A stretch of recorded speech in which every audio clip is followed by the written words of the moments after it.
Perkenalkan, kami dari kelompok 1 yang beranggotakan Noveli Cornelia, Ricky Suprianto, Bayu Eka Prawira, Reski Firdanes, Stefanus Albert Kosim, dan Safira Firdausi. Kami akan mempresentasikan materi kami yang berjudul Identitas Nasional. Pertama, materi pengertian identitas nasional serta proses pembentukan bangsa dan negara yang akan dijelaskan oleh Noveli. Pengertian identitas nasional. Identitas atau identity yaitu ciri, tanda, jati diri, ataupun sifat khas. Nasional atau nation yaitu bangsa.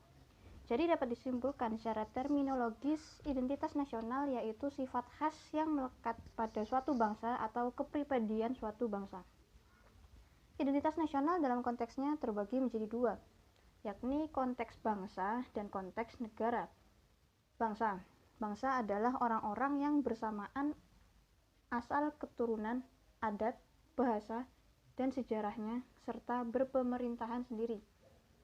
Kemudian negara merupakan kelompok sosial yang menduduki wilayah atau daerah tertentu yang organisasinya di bawah lembaga politik dan perintah yang efektif mempunyai suatu kesatuan politik berdaulat sehingga berhak menentukan tujuan nasionalnya. Sehingga identitas bangsa Indonesia merupakan berbagai macam suku, agama, dan kebudayaan dengan nilai-nilai yang sangat kaya dan mulia. Telah dipersatukan dengan nilai-nilai kejuangan untuk merebut kemerdekaan melawan kolonial. Demikian pula dengan identitas negara dalam bingkai NKRI berdasarkan Pancasila dan UUD 1945 serta memiliki simbol-simbol resmi seperti bendera merah putih, Garuda Pancasila, dan lagu Indonesia Raya. Sehingga identitas nasional merupakan kumpulan nilai-nilai budaya bangsa Indonesia dan kumpulan nilai-nilai kejuangan dalam bingkai NKRI sebagai jati diri bangsa Indonesia. Proses pembentukan bangsa. Proses pembentukan bangsa negara terbagi menjadi dua. Yang pertama, model ortodoks, yaitu bermula dengan adanya suatu bangsa terlebih dahulu untuk kemudian bangsa itu membentuk suatu negara sendiri. Yang kedua, model mutakhir, yaitu berawal dari adanya negara terlebih dahulu yang terbentuk melalui proses sendiri, sedangkan penduduk negara merupakan sekumpulan suku, bangsa, dan ras. Adapun perbedaan antara dua model tersebut dapat diketahui melalui ada tidaknya perubahan unsur masyarakat, lama waktu yang diperlukan, munculnya kesadaran politik, dan derajat partisipasi politik dan rezim politik. Sehingga jika ditarik garis besar dan penyederhanaannya, bangsa yang menegara yaitu mulanya terbentuk bangsa sebagai kumpulan manusia dalam suatu wadah. Kemudian karena adanya kepentingan yang sama, akhirnya menjadi bangsa yang merdeka, berdaulat, dan bersahabat. Jika proses bangsa Indonesia yang menegara mulanya melalui sejarah, kemudian berawal dari terbentuknya kerajaan-kerajaan di Nusantara, yaitu lahirnya dua kerajaan besar. Apa itu? Kerajaan Sriwijaya dan Majapahit. Akhirnya dari situ lahirlah NKRI sebagai negara yang merdeka dan berdaulat. Selanjutnya, unsur-unsur pembentukan identitas nasional yang akan disampaikan oleh Ricky. Slide yang selanjutnya yaitu unsur-unsur pembentuk identitas nasional. Yang pertama ialah suku bangsa. Suku bangsa adalah golongan sosial khusus yang bersifat ada sejak lahir, yang sama coraknya dengan golongan jenis kelamin dan umur. Yang kedua ialah kebudayaan. Ada banyak keberagaman seni dan budaya yang ada di Indonesia yang secara harfiah membentuk identitas dari nasionalisme Indonesia. Yang ketiga ialah agama. Bangsa Indonesia dikenal sebagai masyarakat yang agamis. Agama-agama yang tumbuh dan berkembang di Nusantara adalah agama Islam, Katolik, Kristen, Buddha, Hindu, dan Konghucu. Dan yang terakhir ialah bahasa. Bahasa merupakan salah satu unsur pembentuk identitas nasional. Dalam hal ini, bahasa dipahami sebagai pemersatu warga Indonesia dalam berinteraksi antar manusia. Dari 4 unsur-unsur identitas nasional di atas, dapat dirumuskan pembagiannya menjadi 3 bagian, yaitu yang pertama identitas fundamental, yaitu Pancasila sebagai falsafat negara, dasar negara, dan ideologi negara. Yang kedua adalah identitas instrumental yang berisi UUD 1945 dan tata perundang-undangannya. Dan yang terakhir ialah identitas alamiah yang meliputi negara, kepulauan, dan pluralisme dalam suku, budaya, bahasa, dan agama serta kepercayaan. Selanjutnya, faktor-faktor yang mempengaruhi proses pembentukan identitas nasional yang akan dijelaskan oleh Bayu.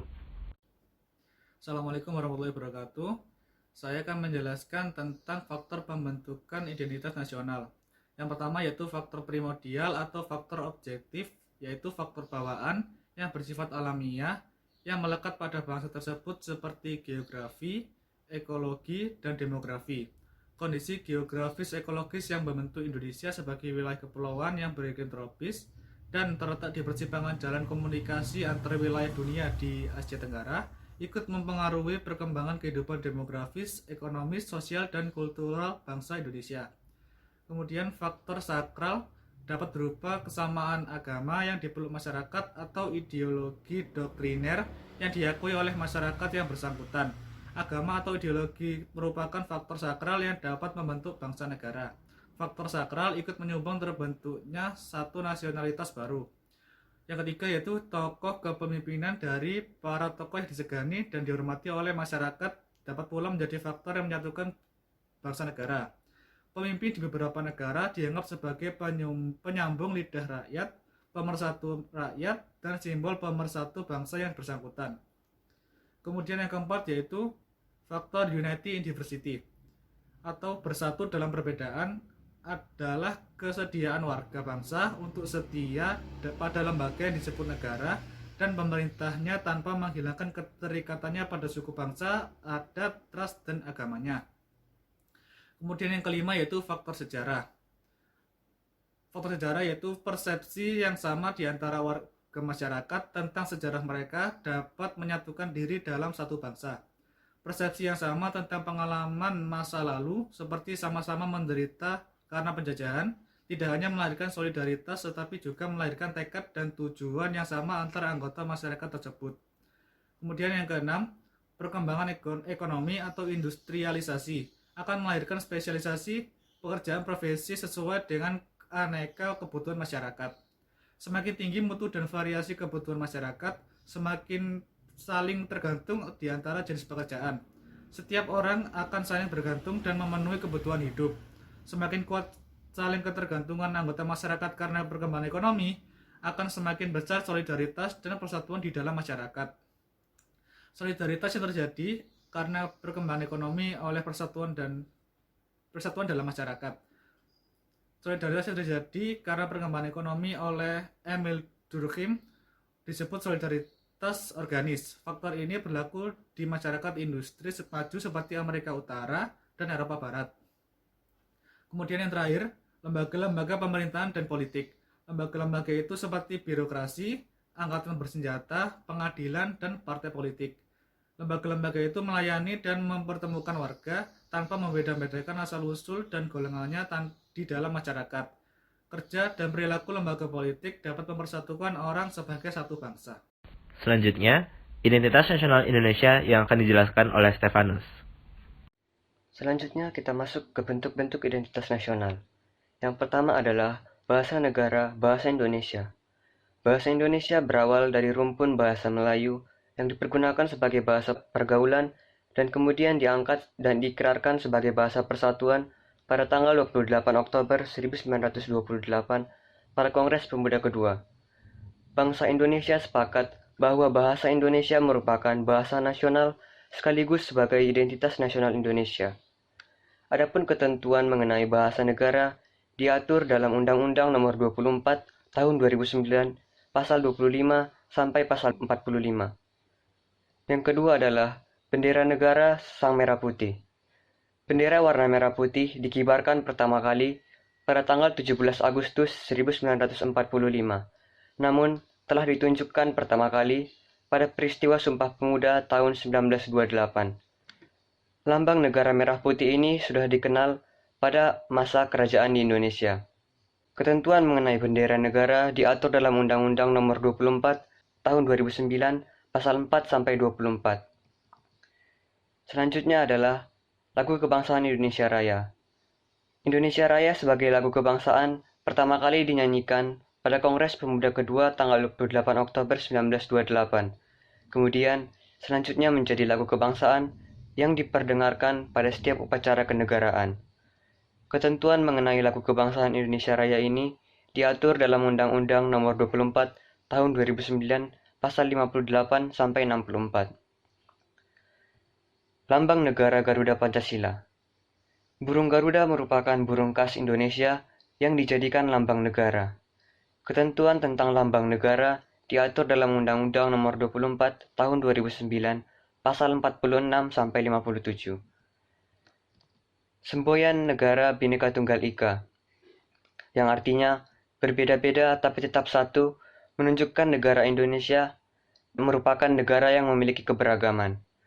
Semboyan ini menegaskan identitas negara ini, yaitu negara yang rakyatnya bersatu dalam sebuah perbedaan. Indonesia bukanlah Indonesia jika rakyatnya hanya terdiri dari satu suku saja, satu agama saja, atau bahkan satu budaya saja. Namun, Indonesia baru dikatakan Indonesia jika sesuai semboyan negara kita, yaitu Bhinneka Tunggal Ika, bahwa negara kita merupakan negara yang majemuk dan berbeda namun tetap satu. Indonesia dengan kemajemukan dan perbedaannya menunjukkan identitasnya. Dengan persatuan dalam perbedaan, bangsa menunjukkan perbedaannya dengan negara lain. Dengan kemajemukannya pula, menunjukkan kekayaan bangsa akan perbedaan. Kemudian dasar falsafah negara Pancasila. Pancasila merupakan identitas nasional yang unik karena Pancasila hanya ada di Indonesia. Pancasila sebagai identitas nasional memiliki makna bahwa seluruh rakyat Indonesia harus menjadikan Pancasila sebagai landasan berpikir, sikap, dan berperilaku dalam kehidupan sehari-hari. Dengan demikian, Pancasila sebagai jati diri bangsa bermakna nilai-nilai yang dijalankan rakyat Indonesia akan mewujud sebagai kepribadian, identitas, dan keunikan bangsa Indonesia. Yang ketujuh adalah Konstitusi Negara Undang-Undang Dasar 1945. Undang-Undang Dasar 1945 merupakan hukum dasar tertulis yang menduduki tingkatan tertinggi dalam tata urutan peraturan perundang-undangan dan dijadikan sebagai pedoman penyelenggaraan kehidupan bernegara. Kemudian bentuk negara republik. Yang kesembilan adalah konsepsi wawasan Nusantara. Konsepsi wawasan Nusantara sebagai cara pandang bangsa Indonesia mengenai diri dan lingkungan yang serba beragam dan memiliki nilai strategis dengan mengutamakan persatuan dan kesatuan bangsa, serta kesatuan wilayah dalam penyelenggaraan kehidupan bermasyarakat, berbangsa, dan bernegara untuk mencapai tujuan nasional. Yang terakhir adalah kebudayaan nasional. Kebudayaan nasional merupakan kebudayaan dari daerah-daerah yang didukung dan dibanggakan oleh warga negara Indonesia.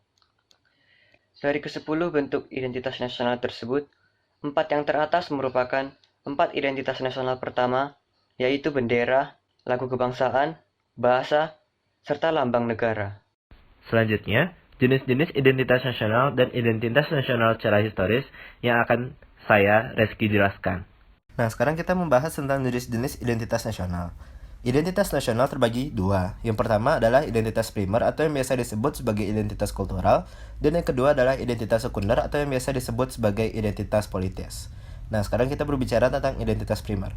Identitas primer, seperti identitas kesubangsaan, adalah sebuah identitas yang melekat pada diri seseorang semenjak dia lahir, dan itu akan terus melekat pada dirinya sampai seseorang itu mati. Misalnya, seperti yang sudah dijelaskan bahwa adanya perbedaan bangsa dan negara. Contoh dari identitas primer ini adalah bangsa. Seseorang itu lahir dengan bangsanya dan tidak akan bisa lepas atau dirubah sampai akhirnya. Contohnya, saya terlahir sebagai seorang yang memiliki kebangsaan Indonesia, saya berbangsa dan bersuku Minang, dan lain-lain. Nah, untuk identitas sekunder adalah sebuah identitas yang dibentuk atau direkonstruksi berdasarkan hasil kesepakatan bersama atau musyawarah. Contohnya adalah negara. Nah, negara itu sendiri kan dibentuk dan dimusyawarahkan oleh perkumpulan bangsa-bangsa. Oleh karena itu, pada pembentukannya, identitas primer terbentuk lebih dulu daripada identitas sekunder. Karena identitas sekunder itu tersendiri dibentuk oleh orang-orang yang telah memiliki identitas primer pada awalnya. Negara adalah sebuah identitas sekunder karena semua hal yang ada di dalam negara, aspek-aspek yang membentuk negara itu sendiri adalah hasil dari musyawarah pendiri-pendiri negara. Misalnya Indonesia. Nah, kita dulunya dalam pembentukan negara itu kita dimusyawarahkan oleh banyak orang yang berasal dari Sumatera, Jawa, Kalimantan, dan sebagainya. Oleh karena itu, negara termasuk identitas sekunder yang dibentuk dari identitas primer. Nah, setelah jenis-jenis identitas nasional, bagaimana pembentukan identitas nasional itu secara historis di Indonesia? Nah, pertamanya kita akan membahas tentang apa yang terjadi di Indonesia pada abad ke-7, yaitu mulai nampaknya dasar-dasar kebangsaan Indonesia dengan adanya kerajaan-kerajaan yang menguasai wilayah Indonesia, seperti Kerajaan Sriwijaya di bawah Wangsa Syailendra di Palembang, dan Kerajaan Majapahit yang hampir menguasai seluruh daerah di Indonesia. Nah, karena adanya kerajaan-kerajaan tersebut, orang-orang yang ada di seluruh Nusantara ini akan memiliki rasa kebersamaan di mana mereka sama-sama diperintah oleh satu kerajaan yang sama dan mereka sama-sama mengadut sebuah kebudayaan yang sama, yaitu kebudayaan dari kerajaan-kerajaan tersebut pada masanya. Oleh karena itu, dari awalnya, dari terbentuknya kerajaan-kerajaan tersebut, sudah terlihat bagaimana orang-orang Indonesia itu bergabung satu sama lainnya. Nah, setelah masa-masa kerajaan seperti kerajaan Hindu-Buddha dan kerajaan Islam hilang, selanjutnya dilanjutkan dengan penjajahan selama 3,5 abad oleh Belanda dan Jepang. Nah, pada masa penjajahan ini tentunya orang-orang di Indonesia itu sendiri memiliki rasa kebersamaan. Ya, seperti rasa kebersamaan di mana mereka merasa sama-sama ditindas dan mereka mempunyai rasa senasib dan sepenanggungan. Oleh karena itu akan meningkatkan keinginan orang-orang itu nanti di masa depannya untuk membentuk identitas nasionalnya sendiri sebagai orang-orang yang sama-sama dijajah oleh Belanda. Nah, oleh karena itu, sebelum akhir penjajahan Belanda menerapkan sebuah politik yang dimana mereka menyediakan edukasi dan memberikan banyak hak asasi manusia lainnya kepada orang-orang Indonesia setelah diberlakukannya politik etis.